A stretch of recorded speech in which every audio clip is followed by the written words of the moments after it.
अस्सलाम वालेकुम guys, welcome to Test Mastery. एक बार फिर एक नए टेस्ट के साथ खुशामदीद। इससे पहले कि मैं अपने टेस्ट स्टार्ट करूं, आप लोगों से रिक्वेस्ट है, अगर आप मेरे चैनल पर नए हैं तो ज़रूर सब्सक्राइब कीजिएगा and you can comment and like, और ज़रूर आप लोग सपोर्ट करेंगे तो हमें हिम्मत मिलती है और इससे हम आपके लिए मज़ीद मालूमात ले आएंगे।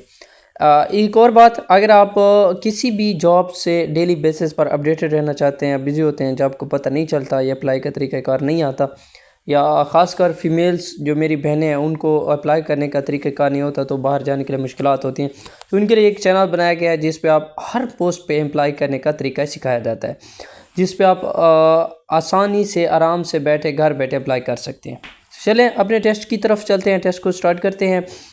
आज का जो टेस्ट है मर्दान डिवीज़न में हुआ था 15/5/2022 को। Okay, the total cast of chicken price is 3154 chicken is 78,500 and 850. Find the cost price of chicken. वो कहता है कि अगर हमारे पास 3154 चिकन्स हैं, ठीक है, चिकन मुर्गियाँ कह सकते हैं, 3154 मुर्गियाँ थी जिनकी टोटल कीमत थी 78,850। तो find the cost price of A chicken. A chicken का मतलब है एक ही मुर्गी का आपने हमें कीमत बतानी है। तो जाहिर सी बात है, हम टोटल कितने थे उनको डिवाइड करेंगे प्राइस पे, तो हमारे पास जो आंसर है 25। तो इसका करेक्ट ऑप्शन डी था 25। अंडर रूट इज़ कॉल्ड, इसको क्या कहते हैं? Cube root. जाहिर सी बात, क्यूब रूट जब उसके ऊपर 3 पावर हो तब क्यूब रूट कहलाएगा। समेशन नहीं, रेडिकल सैम्पल और फाई तो और है, तो इसका करेक्ट ऑप्शन था radical sample. Writing a number as the sum of place value of its digit is called। वो कहता है कि अगर हम एक नंबर को सम प्लेस यानी उसकी प्लेस को लिखें और उनको जमा करें तो उसको कहते हैं स्टैंडर्ड फॉर्म कहते हैं। कैसे? जैसे कि क्लास 4th की मैथ की बुक है, उसमें लिखा गया होता है कि लेट्स सपोज कि हमारे पास 7,229 है, जैसे कि मैंने नीचे एग्जांपल आपको दे के रखी है। तो एक्सपेंडेड फॉर्म में लिखते हैं 10,100 वंस। अब 1000 के साथ कितनी ज़ीरोज़ आती हैं, फिर वो ज़ीरो लगा के प्लस, फिर 100 की कौन सा इंच पड़ा है जी, 200 पड़ा है, 2 पड़ा है, तो 2 के साथ 100 के साथ कितनी सफ़र आएंगी? 200। फिर टेंस की जगह पे कौन सा पड़ा है? 2 पड़ा है, तो उसके साथ एक ज़ीरो आएगी। इस तरह आप एक एक ज़ीरो कम करते आ जाएंगे और नीचे आ जाएंगे। तो टोटली हमारे पास ये जो है एक्सपेंडेड फॉर्म कहलाती है। ठीक है, एक स्टैंडर्ड फॉर्म होती है, एक्सपेंडेड फॉर्म। स्टैंडर्ड फॉर्म में पहले से लिखा है तो हमने एक्सपेंडेड फॉर्म में लिखा है, तो इसका जो करेक्ट ऑप्शन सी था वो स्टैंडर्ड फॉर्म था सॉरी, एक्सपेंडेड फॉर्म था। आप वीडियो को रोक के एक्सप्लेनेशन देख भी सकते हैं। Identify the word to which prefix is added. ऐसा वर्ड इनमें से चुने जिसमें हम प्रीफिक्स ऐड कर सकते हैं, और उसका प्रीफिक्स एक ऐसा लफ्ज़ होता है, एक ऐसा सब का, जिसको एक सब का होता है, एक ला का। सब का होता है पहले वाला, ला का होता है बाद वाला। स्पॉटलेस है, डिसलाइक, लॉजिकल या हैप्पीनेस। अब डिस और लाइक अगर बी पार्ट को देखा जाए, डिस को अगर मैं हटा दूं तो लाइक भी एक वर्ड है, यानी उसके साथ एक प्रीफिक्स लगाया गया है, डिस्क। देखिए, prefix is added to the beginning of word there change the meaning. यानी प्रीफिक्स जो है वो शुरू के लफ्ज़ में, शुरू में जो वर्ड लगाया जाता है वो उसका मीनिंग चेंज कर देता है। तो डिसलाइक जो था ये ठीक था। नेक्स्ट आपको देख लें, एडॉप्टेबल बन रहा है, तो वो कहता है कि अब देख लें यहाँ पे हमारे पास जो 4 वर्ड हैं उसमें एक स्पॉटलेस है, डिसलाइक है, लॉजिकल नहीं बनता, तो डिस और लाइक ये करेक्ट है, ज़्यादातर वो जो है मिल रहा है। नेक्स्ट पेज पे चलते हैं। आप लोगों से एक बार फिर रिक्वेस्ट है कि ज़रूर सब्सक्राइब कीजिएगा एंड शेयर भी कीजिएगा। असद कैमरा, असद का ये जो एस होता है इसको एपॉस्ट्रॉफी एस बोलते हैं, जिसका मतलब होता है का की के, तो ये इसको बोलते हैं एपॉस्ट्रॉफी। असद कैमरा, असद का कैमरा। ठीक है। Ralph Waldo Emerson is written of, किसने ये Ralph Waldo Emerson is the written of a nation weakness. इसका जो पहला चैप्टर था ऑप्शन ए, नेशन वीकनेस के बारे में लिखी गई, कौम की कमज़ोरियों के बारे में लिखी गई है। तो ये पहला क्वेश्चन जो था ये ठीक है, ये इंग्लिश की बुक से लिया गया है। 5th है आई थिंक पॉसिबल, या 7th है। The word gold, old, bold at और dash words in the poem. Gold, bold कौन से होंगे? जाहिर सी बात है, प्रेप क्लास के बच्चों को पता है, रैमिंग वर्ड्स कहते हैं। रैमिंग वर्ड्स वो वर्ड्स होते हैं, वो अल्फाज होते हैं जिनकी आवाज़ तो एक जैसी हो लेकिन मतलब चेंज हो। गोल्ड, ओल्ड, बोल्ड, देखें आवाज़ सेम है स्पेलिंग भी चेंज है और मीनिंग भी चेंज होगा। Brain drain means brain drains, इसका मतलब क्या था? इसका मतलब बताया migration of skilled person to the other country, जैसे कि अभी पाकिस्तान में हो रहा है। सारे लोग जो स्किल्ड पर्सन हैं, लाइक लोग हैं जो हमारे कंट्री को छोड़ के फिर दूसरी कंट्री में जा रहे हैं जॉब्स वगैरह के लिए, पैसे कमाने के लिए। लेट्स सपोज कि हमारे यहाँ दुबई में बहुत ज़्यादा ड्राइवर्स हैं, तो ब्रेन ड्रेन्ड है, स्किल्ड पर्सन है, ड्राइवर एक स्किल है। जनरल ज़ियाउल हक रूल्ड इन पाकिस्तान फ्राम 1977, ये जुलाई 1977 टू अगस्त 1988 तक इसने हुकूमत की थी। जुलाई 5 से लेकर 17 अगस्त 1988 तक जनरल ज़ियाउल हक ने जो थी पाकिस्तान पर हुकूमत की थी। Who enforce the basic democracy system in October 1959 to introduce the new political system in Pakistan country। मुल्क में एक नए निज़ाम क्या कहते हैं, जमहूरियत का निज़ाम हुकूमत जो 1959 में लाने वाले बंदे थे वो जनरल मोहम्मद अयूब ख़ान थे। बी ऑप्शन इनका करेक्टर है, जनरल मोहम्मद अयूब ख़ान। सिकंदर खान मिर्ज़ा ये तो पहले वो थे क्या कहते हैं कि सदर था, नहीं हाँ, तो अयूब ख़ान जो थे ये निज़ाम को जो चेंज करने वाले थे वो सदर अयूब ख़ान थे। ठीक है, मार्शल के बाद मार्शल लॉ आया था ना, मार्शल लॉ के बाद 1857 में मार्शल लॉ आया था, तो मोहम्मद अयूब ख़ान ने हमारा जो है सियासी ढांचा चेंज कर दिया था। देखें, general Mohammad Ayub Khan introduce the concept of basic democracy through the basic democracy order 1959। First BD election to the thousands representatives each East Pakistan and West Pakistan दोनों में 1959।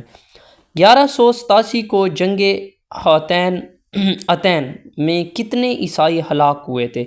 ये जंग अतैन 1187 में हुई थी, जिसमें तकरीबन हमारे पास जो ईसाई हलाक हुए थे वो हमारे पास तकरीबन 30 के करीब थे, 30,000 के करीब जो ईसाई थे वो हलाक हुए थे, और इतने ही हमारे पास कैदी हुए थे। जंग अतैन 4 जुलाई 1787 को मसीह सल्तनत यरूशलेम और अयूबी सल्तनत सलाउद्दीन की अफवाज के दरमियान लड़ी गई। किस किस की तरह? सल्तनत यरूशलेम और अयूबी सुल्तान सलाउद्दीन अयूबी के ख़िलाफ़ इन दोनों के दरमियान हुई थी, और इसमें फ़तेह मुसलमानों की हुई थी। पेशकदमी करते हुए बैतुल मुक़द्दस पर हमने कब्ज़ा कर लिया था, मुसलमानों ने मज़ीद कब्ज़े से छुड़ा लिया था। इस जंग में तकरीबन 30,000 मसीह हलाक हुए थे और इतने ही कैदी हुए थे। अच्छा, नेक्स्ट क्वेश्चन इस बार ये भी आ सकता है कि 1187 की जंग किसके दरमियान हुई थी? तो यरूशलेम सलाउद्दीन अयूबी, या इस तरह कह सकते हैं कि कितने मुसलमान कैद हुए थे, मसीह कैद हुए थे, तो इतने ही कैदी तक 30,000 तक कैदी हुए थे। ठीक है, बाकी ये जो है सरकलम किया था उस सुल्तान दिन और अयूबी ने खुद जंग में इस्लामी मसीह इलाकों में छा गई, और उन्होंने कुदरती बैतुल मुक़द्दस में 12 अक्टूबर 1187 को बैतुल मुक़द्दस फ़तह किया था। ये क्वेश्चन भी आ सकता है कि मुसलमानों ने बैतुल मुक़द्दस को पहली दफ़ा 1187 में कब फ़तह किया था? तो 12 अक्टूबर 1187 को फ़तह किया था। नेक्स्ट कहते हैं classroom assessment is a dash. ठीक है, classroom assessment is a dash because teacher use it to find out learner strength and weakness during in the progress class instruction. वो कहता है कि ये जो क्लास असेसमेंट है, ठीक है, ये बहुत ज़्यादा डायग्नोस्टिक होती है, नेसेसरी होती है, ज़रूरी होती है, ताकि सामने वाले को पता चल सके। जुमला इस्मिया के फ़ाइल को मुब्तदा और सिफत को ख़बर कहा जाता है। जुमला इस्मिया ये 9th क्लास के पहले चैप्टर में पढ़ा हुआ है। कोई वीरानी सी वीरानी है, दश्त को देख के घर याद आया, गालिब का शेर है, 9th क्लास की जो है गालिब की गज़ल नंबर 2 का शेर है, 9th क्लास की उर्दू की बुक देखें, KPK बोर्ड की, वहाँ पे पढ़ा हुआ है। भाई कोई वीरानी सी वीरानी है, दश्त को देख के घर याद आया। डैश में शायर अपना तखल्लुस इस्तेमाल करते हैं। आखिरी शायर जो होता है ना, आखिरी मतला, एक होता है मतला, एक होता है मक्ता। ठीक है, मक्ता अरबी ज़बान का लफ्ज़ है जिसका मतलब है लास्ट, बिल्कुल, और शायर हमेशा आखिर में अपना तखल्लुस यूज़ करते होते हैं, तो उसको मक्ता में कहते हैं। ठीक है, मक्ता है कत की जमा है, जिसका मतलब है गज़ल का आखिरी शेर। और याद रखिएगा हमेशा तखल्लुस शायर का वो नाम होता है जो अपनी शायरी में ओरिजिनल नाम की बजाय इस्तेमाल करता है। Please require a number of soil nutrients like plants require a number of nutrients like nitrogen phosphorus. तो उसमें नाइट्रोजन फास्फोरस के साथ साथ हमें पोटाशियम भी चाहिए होती है। किसी भी न्यूट्रिएंट्स जो हैं ये बहुत कीमती न्यूट्रिएंट्स होते हैं, या प्लांट्स को जो न्यूट्रिशन चाहिए होती है, न्यूट्रिएंट्स वो जो ज़मीन अपनी जड़ों के ज़रिए निकालते हैं, जड़ों के ज़रिए सॉइल से लेते हैं, तो पानी, वाटर्स वगैरह इन चीज़ों के साथ साथ नाइट्रोजन फास्फोरस और पोटाशियम साथ होती है। मेजर कंपोनेंट हैं 3, PM, जिनको PNK भी कहते हैं या NPK भी आप कह सकते हैं, PNK कहते हैं, नाइट्रोजन, पोटाशियम, कैल्शियम भी कहते हैं, NPB भी कहते हैं। अदर इंपॉर्टेंट न्यूट्रिएंट्स हमारे पास कैल्शियम, मैग्नीशियम और सल्फर, ये 6 हैं। सवाल नंबर 71 पे कहते हैं एन ऑल कैन हेयर, उल्लू को बोलते हैं, can have the sound only it's frequency lies between. अगर ये लाइज बिटवीन है, लाइव्स नहीं, लाइज बिटवीन, इनकी जो फ्रीक्वेंसी है, उल्लू जो है वो फ्रीक्वेंसी सुन सकता है सिर्फ 45,000 से 54,000 हर्ट्स तक। ठीक है, 45 से 54,000 हर्ट्स तक उल्लू जो है साउंड सुन सकता है, उसके कम या उससे ज़्यादा जो है उल्लू वो नहीं सुन सकता, उसकी अपनी frequency. Solar heat energy reaching to the earth each year is more than 10,000 times than the world's energy need. हर साल में 10 गुना से ज़्यादा हमारे पास क्या हो रही है, दुनिया की जो एनर्जी हमें मिल रही है 10 गुना ज़्यादा मिल रही है। दुनिया को अगर 20 चाहिए तो इसको 10 गुना मिल रही है, और ज़्यादा चाहिए। 2 cross 2 plus 2 divided by 2, BODMAS rule लगाएंगे। 2 2 देखें, अब 2 डिवाइडेड बाई 2, सबसे पहले हम डिवाइड करते हैं तो 2 डिवाइडेड बाई 2 1 आ जाएगा, एंड 2 2 4 हो जाएगा, 1 हो जाएगा इधर। ठीक है, इधर रह जाएगा हमारे पास 1 और 4, तो 4 प्लस 1 हमारे पास कितना हो जाएगा 5। तो करेक्ट ऑप्शन था 5। पहले डिवाइड, फिर मल्टीप्लाई, फिर एडिशन, फिर क्या कहते हैं कि पहले डिवाइड मल्टीप्लाई, ब्रैकेट हो तो पहले ब्रैकेट्स यूज़ की जाती हैं, नहीं तो फिर डिवाइड मल्टीप्लाई ऐड और सब्ट्रैक्ट। तो लास्ट में हमारे पास ऐड है, तो यहाँ पे हमने ऐड किया तो 5 आंसर आता है, तो लास्ट वाला जो है बेदमास रूल से हल किया गया। वो कहते हैं नेक्स्ट हमारे पास कहते हैं जुनेद जुनेद हैज़ RS 600, जुनेद के पास 600 रुपये हैं। He gave 1/4 of the two the Awais, उसने 1/4 जो हिस्सा है वो अवैस को दे दिया, चौथा हिस्सा। And half of the remaining is Hamza, और बाकी जो आधा बच गया था वो दे दिया है किसको, हमज़ा को। How much he amount he is left with him, तो अब उसके पास पीछे कितनी कीमत जो है, कितने पैसे बच गए। अब जाहिर सी बात है आपने क्या करना है, 600 को 4 पे डिवाइड करना है, चौथा हिस्सा हमने देना है अवैस को। 600 पे 4 को डिवाइड कर लेंगे तो बाकी बचेगा, जो डिवाइड करेंगे तो हमारे पास अगर हम 1/4 उसको दे रहे हैं तो हमारे पास बचता है 1/4 का 450 बचता है, 150 आंसर आता है 450। अब 150 तो उसने दे दिया है 150, चौथा हिस्सा बनता है 150, क्योंकि 300 300 600 होते हैं 2 हिस्से, और 150 150 2 4 हिस्से होते हैं। चौथा हिस्सा चला गया उसके पास, अब हम निकाल लेंगे, चौथा हिस्सा गया अवैस को, बाकी जो 150 निकालेंगे तो पीछे बचेगा हमारे पास 450। ठीक है, समझ आ रही है, 450 बच गया। अब उसने कहा है कि इसका फिर दोबारा आधा उसने किसको दे दिया है, हमज़ा को। आधे का मतलब होता है 2 पे डिवाइड कर दें, तो 450 को 2 पे डिवाइड करें तो 225 बच जाता है। तो करेक्ट ऑप्शन जो था वो हमारे पास क्या था, 225, और वो आंसर डी है। आगे कहते हैं the ratio of boys to the girls in class 3:4, if they are 27 boys than the girl will be. अब वो कहता है कि गर्ल्स और बॉयज़ एक क्लास में 3:4 से हैं, अगर 27 बॉयज़ हैं तो आपके पास जो आंसर है वो लड़कियां कितनी होंगी, यानी एक क्लास में 3:4 के जो है वो लड़कियां हैं, तो हम लड़कियों की रेशो में मालूम नहीं है तो हम उसको x कर देते हैं, 3:4 मीन रेशो 27:x। अब हमें पता है 9th क्लास में हमने पढ़ा है कि product of mean is equal to product of extreme, ये जो दो दरमियान वाले हैं वो आपस में ज़रब होंगे, इज़ इक्वल टू बराबर होगी, दो बाहर वाले 3 और x ज़रब होंगे, 4 और 27 ज़रब होंगे, बराबर हो जाएंगे। इनको मल्टीप्लाई करेंगे तो हमारे पास जो है हम इनको निकालेंगे तो हमारे पास आंसर आ जाएगा 27 ज़रब 4, और उसका आंसर आ रहा है 106 डिवाइडेड बाई 3, तो 36 आंसर आ रहा है, ये आप मालूम कर सकते हैं।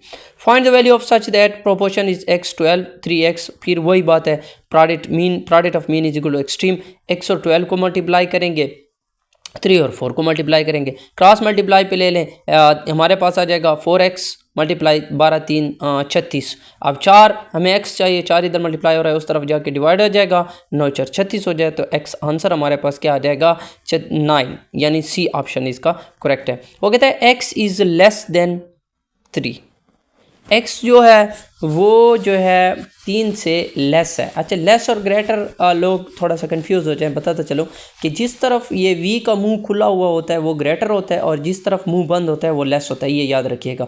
x अब छोटा नंबर है और y, और दे ट्रू सेंटेंस है, फॉल्स सेंटेंस है, ओपन सेंटेंस है, क्लोज सेंटेंस है। अब ये जो है statement x is less than 3 is open sentence है। अब ये कैसे ओपन सेंटेंस है, अब ये सेंटेंस है इसकी कोई कन्फर्म x की वैल्यू नहीं है, वो आपको बता रहा है कि x 3 से छोटा है, x 4 भी हो, सॉरी x 2 हो सकता है, 1 हो सकता है, 0 हो सकता है, -1 -2 नीचे चलते जाएं भाई, 3 से छोटा है, जो भी हो सकता है। तो ये एक ओपन सेंटेंस है, फॉल्स सेंटेंस नहीं है, क्योंकि x 3 से छोटा हो सकता है। ओपन सेंटेंस है, ट्रू भी है, ट्रू भी नहीं है तो क्लोज्ड भी नहीं ले सकते। तो इसका जो आंसर था वो करेक्ट ये था कि ये जो हमारे पास 3x <3 जो हमारे पास है वो ओपन सेंटेंस है। ठीक है, ओपन सेंटेंस है, 2 हो सकता है, 1 हो सकता है, 0 -1 कोई भी हो सकता है। 24 नंबर पे कहता है कि we should not waste our time watching TV. हमें अपना वक्त ज़ाया नहीं करना चाहिए टीवी देखते हुए। ठीक है, हमें अपना वक्त ज़ाया नहीं करना चाहिए टीवी देखते हुए। इसमें कोई हेल्पिंग वर्ब है भाई? कोई भी नहीं है। Is am are helping verb है। आपसे पूछ रहा है कि यहाँ पे हेल्पिंग वर्ब मुझे ढूंढ के दे, इज़ एम आर यहाँ तो नहीं है, तो नन ऑफ दीज था। He wanted to read that book, that book जो था, ये जो हमारे पास बुक है ये क्या थी? अब read that book, identify the underline phrase. यहाँ पे बुक को, फ्रेज को, मेन वर्ब जो है वो बुक है और रीड जो है वो मॉडल वर्ब है। Continuous as a stars that shine, this line is taken from the poem daffodils. 9th class की इंग्लिश की बुक में यह है डैफोडिल, और इसके आपने राइटर का नाम भी याद कर लेना है। The line that obstacle course in records time, इसकी वॉइस चेंज करनी थी। ये जो क्वेश्चन नंबर 29 है, इसका मेरे ख्याल में रिकॉर्डिंग के वक्त मुझे थोड़ा सा ऑब्स्टिकल, ये थोड़ा सा कंफ्यूजिंग था, ये आप ख़ुद चेक कर लेंगे। वैसे ऑब्स्टिकल कोर्स वाज जो था ना, obstacle course is run by me in record time, इसको आप चेक कर लेंगे। ही सेड, उसने कहा, what can I do for you, उसने मुझे कहा कि मैं आपके लिए क्या कर सकता हूँ। इसकी नरेशन चेंज करें। ठीक है, ही सेड, उसने कहा, what can I do for you, मैं आपके लिए क्या कर सकता हूँ। पहला ये था कि he asked what could he do for me. ठीक है, थर्ड हमारे पास है he asked what should do for me, तो पहला ठीक था। We stayed in a hotel, हम होटल में रुके। Underline word, underline gender noun कौन सा है? मस्कुलिन है, फेमिनिन है, कॉमन है या न्यूट्रल है? भाई होटल न्यूट्रल है। मस्कुलिन जाहिर सी बात है, फेमिनिन जमा वाहिद होता है, कॉमन एक आम होता है, होटल आम भी हो सकता है, लेकिन यहाँ पे न्यूट्रल जेंडर है, क्योंकि कैटेगरी के लिहाज से नेदर मस्कुलिन ना फेमिनिन है, तो हम उसको न्यूट्रल कहते होते हैं। ठीक है, ना न्यूट्रल कहते होते हैं। कॉमन भी कह सकते हैं, कॉमन एक आम सा जाहिर सी बात है नेम है, लेकिन यहाँ पे नाउन होता तब कॉमन कहते हैं। अ नाउन और pronoun for which the action is done is known as, वो नाउन और प्रोनाउन जिसके लिए एक्शन काम डन हो जाए उसको क्या कहते हैं? सब्जेक्ट, काम करने वाला, डायरेक्ट या इनडायरेक्ट? इनडायरेक्ट, जिसके लिए काम किया जाए वो इनडायरेक्ट होता है। Conversation between the two or more people, दो या दो से लोगों, ज़्यादा लोगों के दरमियान जो बातें होती हैं वो डायलॉग कहलाती हैं। दो बंदे आपस में बात कर रहे हो तो हम उसको डायलॉग कहते हैं। कन्वर्सेशन कहते हैं बातचीत को, दो या दो से ज़्यादा बंदों के दरमियान बातचीत को डायलॉग कहते हैं। Select the word that begins with constant cluster, वो वर्ड बताएं जो कांस्टेंट क्लस्टर से शुरू हो रहा हो। तो ओ हमारे पास था स्प्रिंग, कांस्टेंट क्लस्टर, या आप लोगों ने कांस्टेंट क्लस्टर क्या होते हैं या क्लस्टर क्या होते हैं आप देख रहे हैं। A N dash is added to the base form word to change its meaning. आप प्रीफिक्स जो है वो उसकी बैक, अब बैक में ऐड, बेस में ऐड किया जाता है बुनियाद में। ठीक है, प्रीफिक्स है। अगर बैक आ जाता पीछे तब आप सफिक्स लगाते थे, सफिक्स कहते हैं लाके को, और वो बाद में आखिर में लगाया जाता है। प्रीफिक्स पहले लगाया जाता है, तो इसका करेक्ट ऑप्शन बी था प्रीफिक्स। समझ आ गया? नेक्स्ट पे चलते हैं। 34 क्वेश्चन कहता है सफिक्स कभी उसने देखें बताया हुआ है। ठीक है, ऊपर 34 कहता है कि how many types of fertilizer we commonly use, दो किस्म के फर्टिलाइज़र यूज़ करते हैं, या तो मैन मेड होते हैं या नेचुरल होते हैं। ठीक है, कितने किस्म के? न्यूट्रल यानी natural fertiliser and synthetic fertiliser. Synthetic को मेड की कहते हैं। तो फर्टिलाइज़र हम दो किस्म के यूज़ करते हैं। फर्टिलाइज़र क्या होते हैं? खादें वगैरह जो हम ज़मीनों में, काश्तकारी में खाद वगैरह इस्तेमाल करते हैं। What does unjust distribution of wealth means, एक देखें अन बग़ैर बराबरी के तकसीम अगर डिस्ट्रीब्यूशन करेंगे तो क्या होंगे? पुअर बिकम पुअर और रिच बिकम रिचर। गरीब गरीब तर होता जाएगा, अमीर अमीर तरह। अब ज़ाहिर सी बात है मुनसिफाना तकसीम नहीं होगी तो ये मसलत होगा। 1 kilowatt hour is the energy, 1 kilowatt hour per hour जो इनर्जी है वो कितने के बराबर होगी? वो 72,000 जॉल के बराबर होगी। ठीक है, देख लें Geostationary satellite keep the pace with Earth and complete one orbit. Geostationary, geo कहते हैं अर्थ को, स्टेशनरी वो जो एक दिन में अर्थ के इर्द गिर्द चक्कर लगाती हैं उसको एक दिन ही कहते हैं। स्टेशनरी सैटेलाइट वो चीज़, वो सियारा जो किसी दूसरे के इर्द गिर्द घूमे गोल चक्कर काटे उसको सैटेलाइट कहते हैं। और ये जियो स्टेशनरी जो है वो एक दिन में चक्कर कंप्लीट करती है। Which living thing was sent by Soviet Union in space on 3rd November 1957? कौन सी जानदार चीज़ सोवियत यूनियन ने पहली दफ़ा जो थी वो स्पेस में भेजी थी? वो डॉग था, उसका नाम कुत्ता, एक छोटा सा एक लाइका कुत्ता था, लाइका। और ये कभी कभी ये डेट भी पूछ लेते हैं कि सोवियत यूनियन ने पहले जो लाइका डॉग भेजा था वो कब भेजा था? तो 3 नवंबर 1957 को भेजा था। एक छोटा सा कुत्ता था, यानी लॉन्च्ड अब जस्ट नवंबर 1987 में भेजा गया। आर्टिफिशियल सैटेलाइट का नाम था स्पुतनिक 2। ठीक है, सैटेलाइट कौन सी सैटेलाइट में भेजा था? स्पुतनिक 2 में भेजा था। और 3 नवंबर 1957 को किसने भेजा था? जी सोवियत यूनियन ने भेजा था। और ये जो था तकरीबन एक क्या कह सकते हैं कि 3 पाउंड्स यानी 6 किलो का कुत्ता था। यानी उसका अगर वज़न की बात की जाए ना, मिक्स्ड ब्रीड डॉग था, ये तकरीबन 6 किलो का था या 13 पाउंड भी कह सकते हैं। Word atom is derived from Greek word. लफ्ज़ एटम जो है वो ग्रीक यूनानी ज़बान से लिया गया है। कौन से? एटोमोज। देखें पहले ए और बी में सिर्फ ओ का फ़र्क है, याद रखिएगा। एटोमोज होता है, एटामोज नहीं, एटोमोज। ठीक है, पार्ट बी ठीक था। नेक्स्ट पे चलते हैं। एक्सप्लेनेशन भी दी गई है अगर आप पढ़ना चाहें तो। सॉल्युबिलिटी कहते हैं atom was importantly meaning they could be derived, ये सब आप पढ़ सकते हैं। Solubility of solute depends upon, किस चीज़ पे डिपेंड करती है? वो क्वांटिटी ऑफ सॉल्वेंट, भी सॉल्वेंट कितना है ये भी डिपेंड करती है। क्वांटिटी ऑफ सोल्यूट इस पे भी सिलेक्ट करती है, सोल्यूट कितना है। And temperature of the solution, temperature ज़्यादा होगा सॉल्युबिलिटी ज़्यादा होगी, टेम्परेचर कम होगी। तो ये ऑल ऑफ अबव था तीनों चीज़ों पे, quantity solvent, quantity of solute और temperature. There are 243 rows of apple trees in farm. If each row has 21 apple trees and find the total trees in the farm. 243 multiply 21, हर एक line में 243 Apple के दरख्त हैं और एक line में 21 दरख्त लगे हो तो टोटल कितने होंगे? 243 मल्टीप्लाई 21, हमारे पास ये आंसर आ जाएगा। वो कहता है कि फ्राज जो है 5313 कहता है Faraz read 49.5 pages of the book in 11 hours. Find the number of pages he read in 1 hour. वो कहता है कि फ़राज जो है वो 49.5 पेजेस पढ़ता है 11 घंटों में। तो 1 घंटे में कितने पढ़ता होगा? बच्चों वाला सवाल है, इसको डिवाइड करना है। ज़ाहिर सी बात है 49.5 डिवाइडेड बाई 11।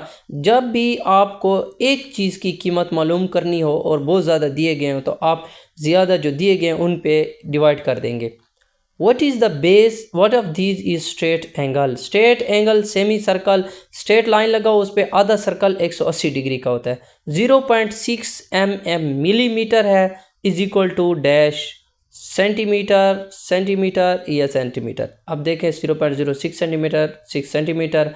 जब हम बड़ी से छोटी यूनिट की तरफ जाते हैं तो हम उसको मल्टीप्लाई करते हैं, लेकिन यहाँ से हम छोटी यूनिट से बड़ी यूनिट की तरफ जा रहे हैं तो हम उसको डिवाइड करेंगे।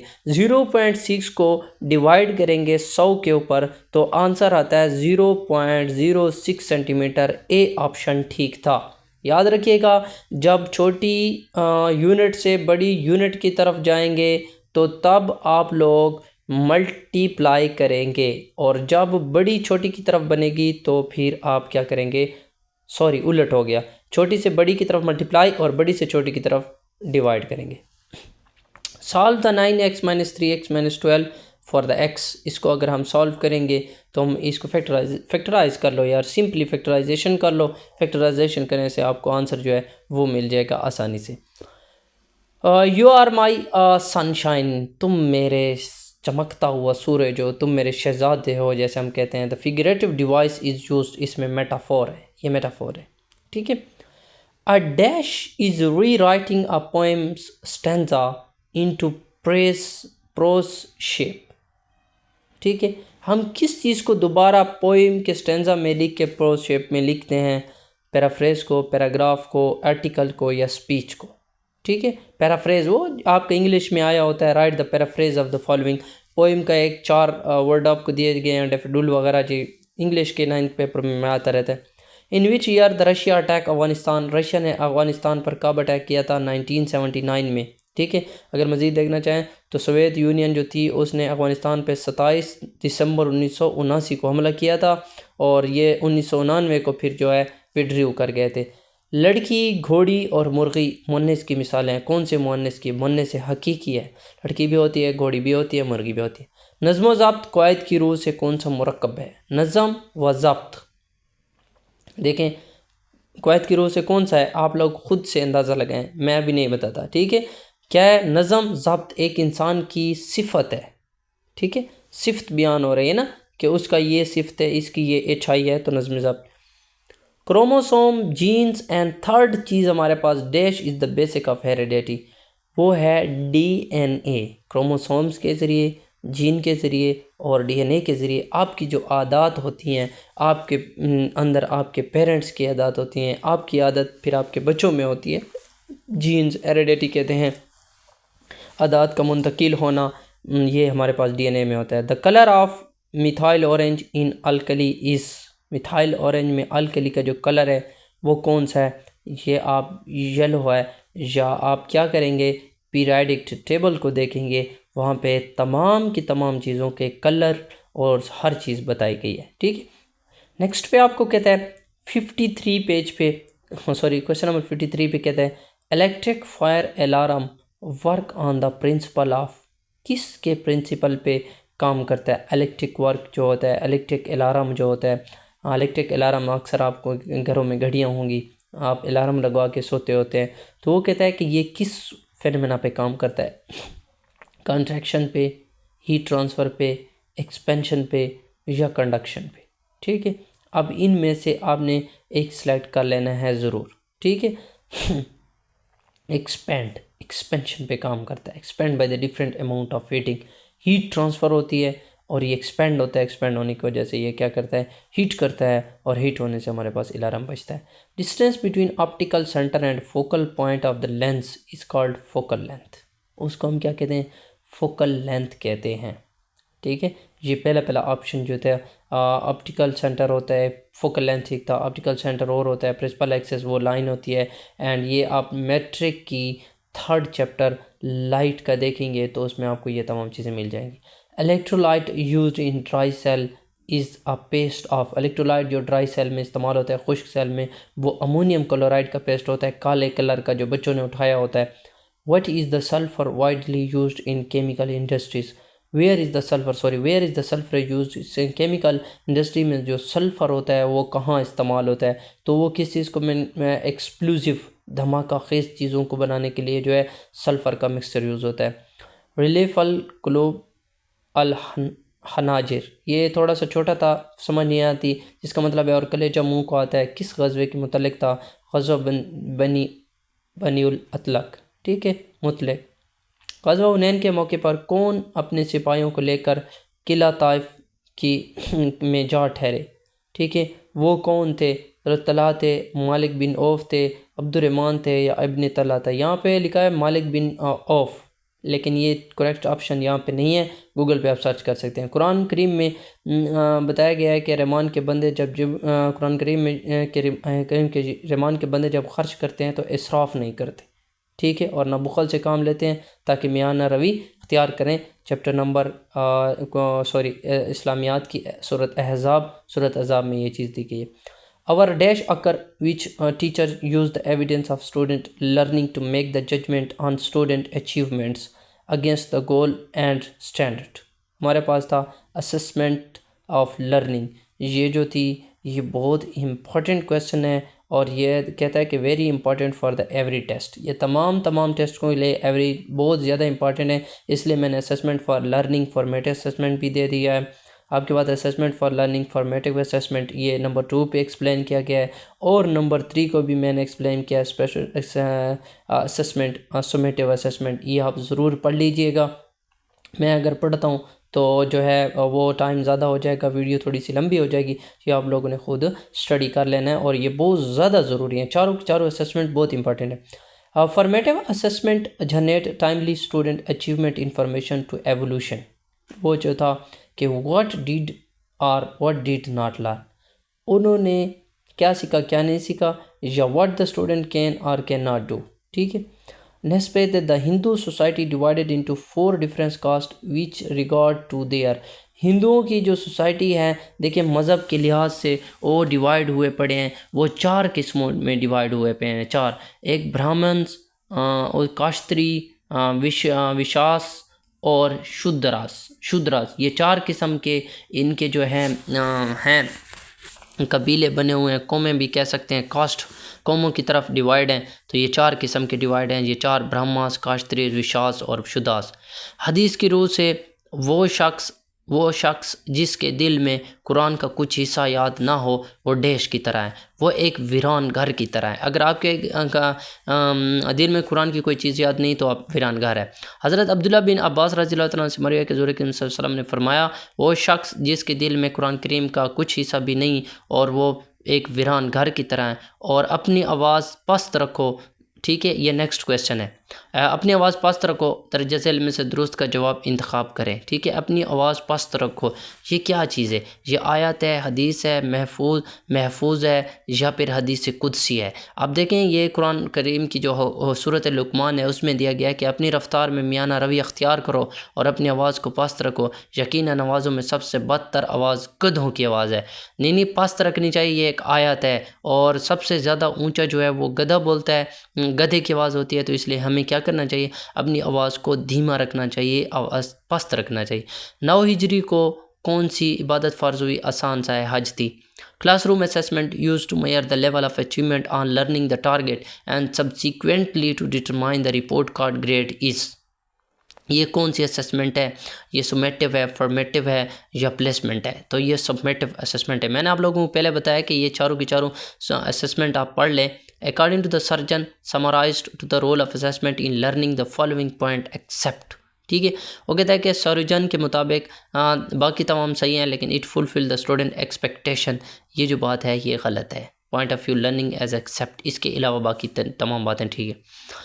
नेक्स्ट पे चले जाते हैं। कहता है कि डैश के वालिद को अंग्रेज़ों ने मौत की सज़ा सुना दी थी। किसके वालिद को? मोहम्मद हुसैन आज़ाद के जो वालिद हैं उनको अंग्रेज़ों ने जो थी मौत की सज़ा सुनाई थी। वो क्यों सुनाई थी? क्योंकि मोहम्मद हुसैन डिप्टी नज़ीर का सफ़र अंग्रेज़ों की मुखालफत से शुरू हुआ था। वो अपने वालिद के अखबार में अंग्रेज़ों के ख़िलाफ़ सख्त मज़मीन लिखते थे। मुखालफत की पारदाश में जब अंग्रेज़ों ने इनके वालिद को मौत के घाट उतारा तो ज़ाविया तकरीर तब्दील करके वजह से इल्म और दस्ते अंग्रेज़ों ने मोहम्मद हुसैन को आज़ाद को हयात जादूनी अता की। ठीक है, चदरानी इन्हें शम्सुल उलमा खिताब दिया। ये उनका एक अखबार था वालिद का जिसमें ये सख्ती लिखते थे मोहम्मद हुसैन आज़ाद, और उन तहरीर की वजह से इनके वालिद को जो है सज़ा दी गई थी। बाद में इसको ख़ुद अंग्रेज़ों ने शम्सुल उलमा का खिताब दिया था। डैश ने खुद उर्दू नसर के मकासद का असूल का ज़रिया बनाया, वो शिबली थे। शिबली ने अपनी पेंशन वगैरह वगैरह लगा थी। 9th का पहला चैप्टर है, 9th का नहीं 10th का है। मौजूदा ज़माने में हम सब भाई हैं मगर बरादरान मिसले यूसुफ। ठीक है, अकबर सरहदी किस शहर को कहा जाता है? ये जो थे ये ज़ाहिर सी बात है मिर्ज़ा महमूद सरहदी को अकबर सरहदी कहा जाता है क्योंकि उन्होंने मिर्ज़ा महमूद की मज़ाया शायरी करने पर सूबा खैबर पख्तूनख्वा का अकबर अल आबादी का दर्जा देते थे। अकबर सरहदी कहते थे, अकबर अल आबादी भी है खैबर पख्तूनख्वा का। मिर्ज़ा फ़रतुल्लाह बेग की वजह शोहरत उनके डैश से है। मिर्ज़ा फ़रतुल्लाह बेग ये एक उनका अफसाना है। ठीक है, 9th क्लास में मिर्ज़ा फ़रतुल्लाह बेग का एक अफसाना भी दिया गया, आप लोग पढ़ सकते हैं। नेक्स्ट पे कहता है वो मुरक्कब जिससे सुनने वाले को पूरा मतलब समझ में आ जाए कहलाता है मुरक्कब ताम। ठीक है, मुरक्कब ताम एक ऐसा मजमुआ है जिससे सुनने वाले को बाद में समझ आ जाए और उसका मुकम्मल मकसद पूरा हो जाए। तो मुरक्कब ताम भी कहते हैं या इसको मुरक्कब कलाम भी कहते हैं। याद रखिएगा, जिससे पूरा जुमला समझ आ जाए मुरक्कब ताम कहलाता है। तो सी ऑप्शन ठीक था, मुरक्कब ताम। 74 page number 74 sorry question number 74। Dash is the repetitive bonding of small molecule in produce large molecule. क्या है कि एक रिपीटिव बॉन्डिंग या छोटे छोटे मॉलिक्यूल बनते हैं जिससे लार्ज मॉलिक्यूल बनता है, तो उसको कहते हैं polymerisation. Polymerization is any process in which relatively small molecule called monomers combine chemically to produce a large chain like a new molecule called polymer। ठीक है, छोटे छोटे मोनोमर्स मिलते हैं, एक बड़ा मॉलिक्यूल बनाते हैं पॉलीमर, जिसको हम कहते हैं polymerisation. What is the process of splitting the nucleus of an atom into smaller unit, तो उसको कहते हैं फिजन। जब न्यूक्लियस छोटे छोटे टुकड़ों में तकसीम होगा डाटा न्यूक्लियाई में, तो फिजन कहलाएगा, और जब डाटा न्यूक्लियाई मिलेंगे और एक बड़ा न्यूक्लियस बनेगा तो तब फ्यूजन कहलाएगा। ऊपर जो पड़ा है ए ऑप्शन फ्यूजन, छोटों में तकसीम होगा तो फिजन, बड़े छोटे मिल के बड़ा बनाएंगी तो फ्यूजन कहलाएगा। The positively charge ion in A compound is called. ठीक है, एक पॉजिटिवली चार्ज आयन होता है, एक एनायन एक कैटायन। कैटायन माइनस को बोलते हैं, एनायन पॉजिटिव को बोलते हैं, न्यूट्रल जिस पे ऊपर ना हो charge. Which of the following galaxies have no definite shape. Elliptical galaxies हो गया, स्प्रिंग गैलेक्सीज, इरेगुलर गैलेक्सीज या नन ऑफ दिस। इरेगुलर नाम से ज़ाहिर है, इरेगुलर जिसकी कोई शेप ना हो तो इरेगुलर गैलेक्सी की कोई शेप नहीं होती। Our sun was formed in a cloud of gas and dust about. वो कहता है कि हमारा जो सूरज है वो बना था कब, अबाउट 4.5 बिलियन ईयर एगो ये बना था। chord of 3 cm from the center of circle of radius 5 cm, then the length of chord।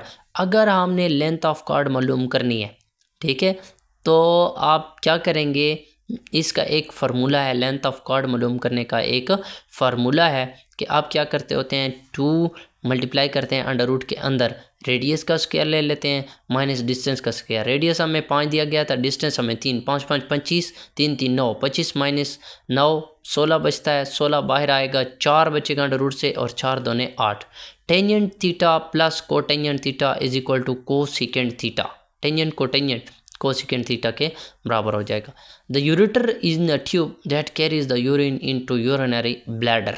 ठीक है, 7th क्लास का रिस्पायरेटरी सिस्टम के अंदर से ये सवाल उठाया गया है। ठीक है, 7th क्लास 7th और chapter number 1 respiratory system urinary bladder में जाता है। नेक्स्ट पेज हमारे पास क्या है, 82 है। Break down of proteins produce which of the following waste product. अगर ब्रेक डाउन होगी प्रोटीन की तो क्या पैदा हो गया, अमोनिया, यूरिया, यूरिक एसिड या तमाम के तमाम, तो ऑल ऑफ दीज आता है इसमें। ये भी चैप्टर नंबर 7 से ही उठाया गया respiration. 42 62 is equal to 7, 42 divided by 6 is equal to 7। ये क्या चीज़ है, डिवाइज़र इसमें 6 है, जो 6 है वो डिवाइज़र है, 42 डिपेंडेंट है, और जो जितनी बार जाता है वो 7 जो है वो क्वोशंट कहलाता है। Angle which is greater than 90 and less than 180 is called obtuse angle. क्योंकि 90 वाले को राइट एंगल बोलते हैं, 90 से कम वाले को जो है हम एक्यूट बोलते हैं, 90 से ज़्यादा और 180 के कम यानी इन दोनों के दरमियान में एब्ट्यूज एंगल कहलाता है। और थर्ड हमारे पास रिफ्लेक्स एंगल है, वो जो है वो आप देख लेंगे, थोड़ा सा यहाँ पे मिसिंग है। एक्यूट राइट एंगल को 90 वाला कहते हैं, एब्ट्यूज एंगल कहलाता है। ठीक है, राइट भी बता दिया है, रिफ्लेक्स आप लोगों ने चेक कर लेना है कि कौन सा एंगल होता है।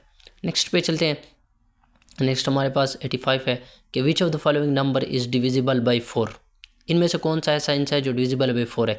हमने चेक करना होता है कि इन दोनों को आपस में हिंसों को करते हैं जमा, टोटल को, जैसे 5 3 8 5 38 लिखा हुआ है, 72 30 लिखा हुआ है, 91 28 लिखा हुआ है, 10 46 लिखा हुआ है। इनको करेंगे हम जमा।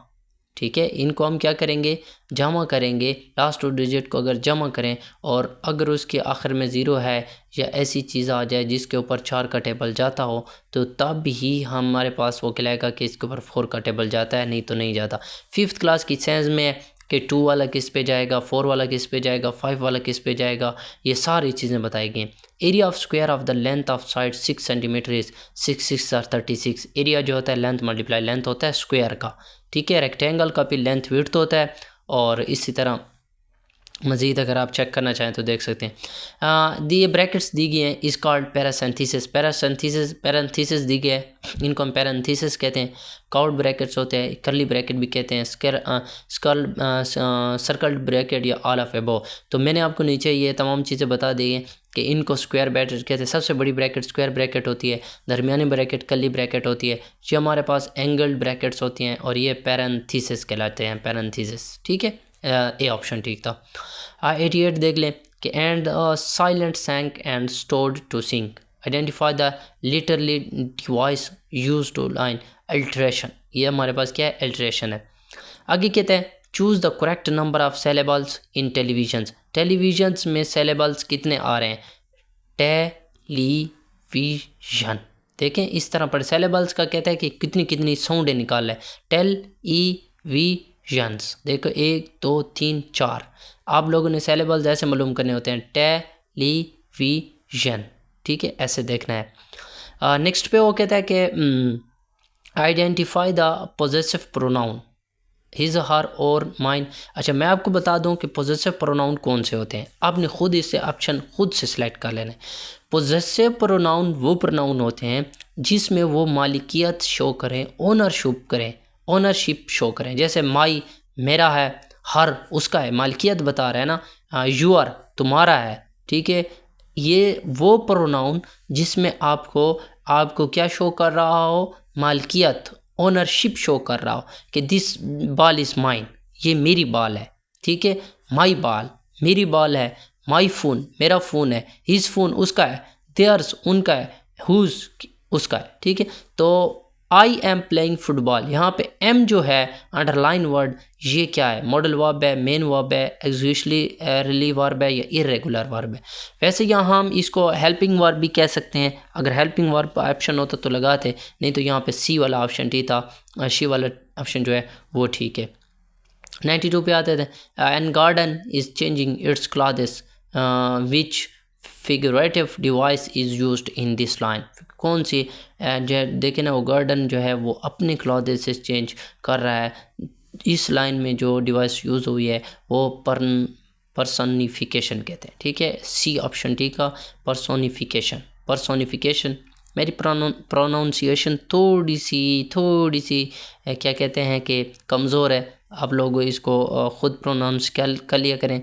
द वर्ड क्रोकस मीन, क्या मतलब है, अ काइंड ऑफ फिश है, काइंड ऑफ स्टोन है, पत्थर का हिस्सा है या मछली है या केक है या फिर फ्लावर है, तो ये एक फूल है, ठीक है।